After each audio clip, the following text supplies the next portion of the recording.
pourquoi j'existe, pourquoi je suis là, quelle est la raison pour laquelle j'ai été créé. Cherche au fond de toi, cherche dans tout ce qui te passionne, cherche dans ce que tu aimes faire. Va faire réfléchir à qui s'adresse ta mission de vie. Il faut que tu comprennes que tu ne pourras pas servir toute la population mondiale. C'est bien évidemment, c'est très clair.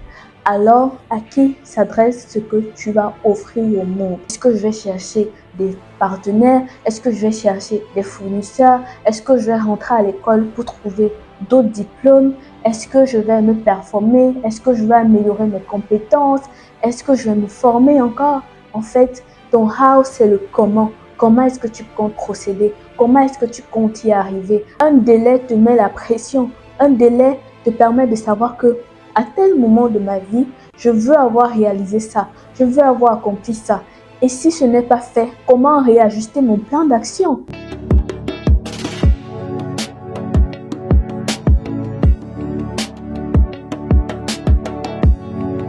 Salut à toi, bienvenue dans cette nouvelle vidéo. Je suis très heureuse de te retrouver.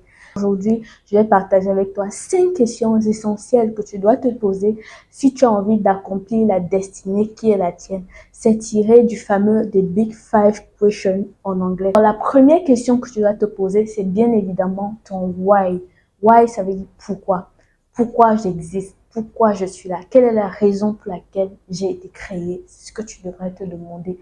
Ton why t'amènera à trouver ta mission de vie, ta raison d'être. En effet, ta mission de vie est rattachée au pourquoi de ton existence, bien évidemment. Et pour trouver ta mission de vie, il faudra que tu te connaisses. Pour trouver ton why, tu dois apprendre à te connaître. Tu dois savoir qui tu es. Tu dois savoir ce qui te passionne, ce que tu aimes faire, ce que tu pourrais faire pendant des heures sans avoir l'impression de travailler, ce que tu peux faire sans qu'on ait besoin de te payer. C'est dans ça que tu vas pouvoir trouver ta mission de vie. Comme je l'ai dit précédemment dans une vidéo où je parlais d'ikigai, on peut avoir plusieurs missions de vie. Certains peuvent avoir pour mission de vie d'inspirer et impacter les vies, tout simplement. D'autres peuvent avoir pour mission de vie de contribuer à la santé alimentaire ou à la santé des personnes. En fait, ça dépend de vous. Et c'est votre mission de vie qui va vous conduire à faire ce que vous allez faire.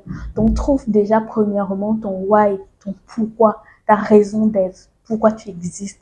Cherche au fond de toi, cherche dans tout ce qui te passionne, cherche dans ce que tu aimes faire. Va faire réfléchir, fais une sorte d'introspection, prends un moment à toi et réfléchis sur ça et tu vas certainement trouver. Alors maintenant, une fois que tu as ton why et tu dois savoir quel est ton plan d'action après, c'est quoi ton what? Donc, la deuxième question qui te vient à l'esprit, c'est le what, bien évidemment, qui veut dire quoi?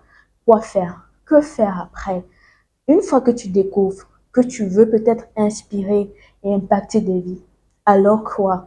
Qu'est-ce que tu vas devenir? Est-ce que tu souhaites devenir conférencière? Est-ce que tu souhaites devenir écrivaine? Est-ce que tu souhaites devenir, je ne sais pas, ça dépend de toi. Ce que tu veux devenir. Une fois que tu as trouvé ton why, c'est ton quoi maintenant? Ton what? Qu'est-ce que tu fais après? Qu'est-ce que tu deviens?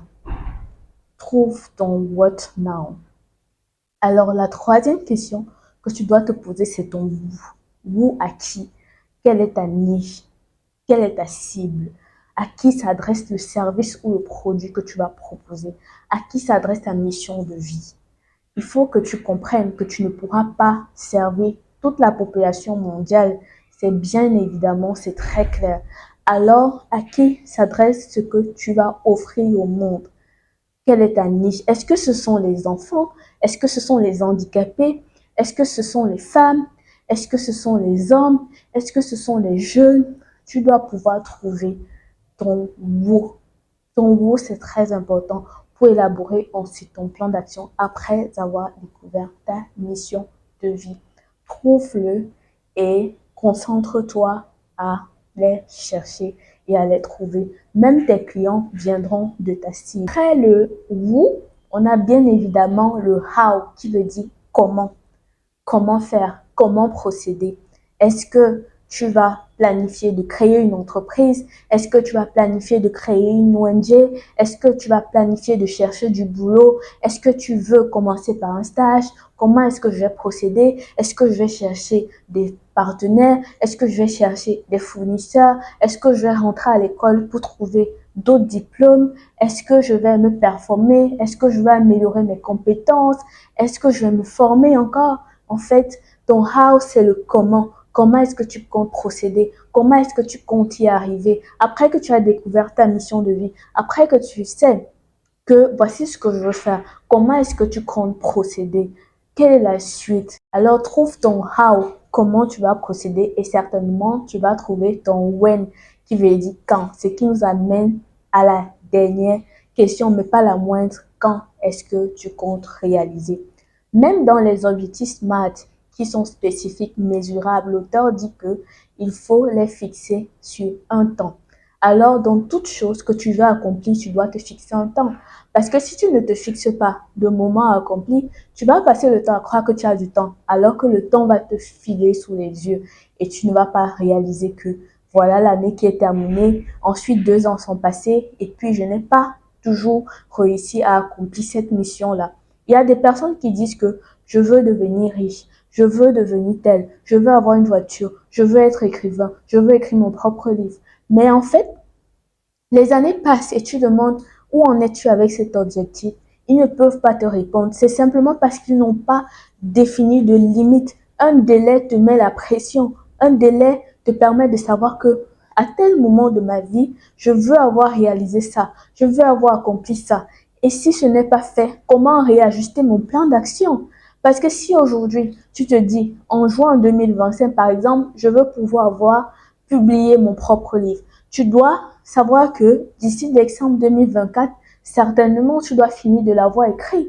Et après, tu dois commencer à chercher les maisons d'édition pour pouvoir atteindre ton objectif en juin 2025.